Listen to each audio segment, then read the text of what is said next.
Hi guys, welcome back to my channel. I'm Ruthie and I'm getting ready to make chicken broccoli Alfredo.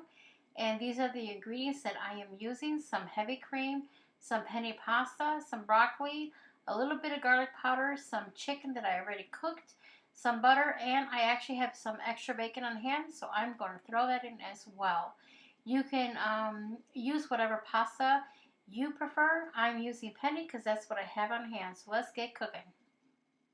So the first thing I'm going to do is melt the butter, and then melting the butter, I'm going to actually make the Alfredo sauce. So I'm going to get the butter melted, and then I will be adding in the heavy cream along with Parmesan cheese. I don't know if I mentioned that in the beginning, but you will need some Parmesan cheese as well.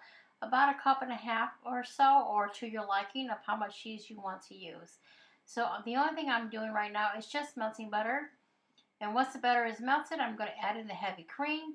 I'm going to give this a stir, and then I will add in the cheese and make sure that the cheese does melt. It might take a few minutes to melt, but it will melt.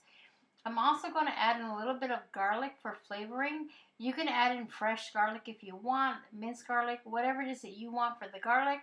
I'm just using the powdered garlic because it's easy and it's what I had on hand at the time. So there I am adding in the Parmesan cheese. I am giving this a good stir, and I'm just going to let the Parmesan cheese melt before I do anything else. And I use the whole container. That's about a 15-ounce container of shredded Parmesan cheese. And I'm just going to let that melt into my sauce so we can get a nice Alfredo sauce. And that's about like I said, 1.5 cups. I will leave the full recipe linked down below so you too can make this recipe. So the cheese actually is melted to the consistency that I would like. So I'm going to start adding in the ingredients one by one. The first is the pasta. I want to add in the pasta first because I want the pasta to be coated with the cheese sauce. And then once that is coated, I will add in the broccoli, as you see here. And I'm going to give this a nice stir so that way everything is incorporated well and the cheese, the Alfredo sauce actually is mixed along with everything.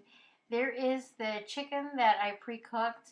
And you can, if you are a prepper, pre-cooked chicken, pre-cooked bacon, that is wonderful to have on hand to make these type of recipes. So I put the chicken in and the bacon now, and I'm just going to give this a good mix and make sure that everything is well combined and that the sauce is coating everything. So that is what you're seeing me do here. I just want to make sure that the Alfredo sauce actually is coated, especially the pasta. You want to make sure everything is coated well. And I did pre-cook the broccoli for about 5 minutes in boiling water, just so that way it wouldn't be frozen when I put this in. This now here is the final product, and it was great. I did this after work when I came home, and it was 1, 2, 3 done. This is the type of meals that I try to create so that way when I get home from work, I don't have to think, I could just do, and we always have a fantastic dinner. I hope you give this recipe a try, and I will talk to you in the next one.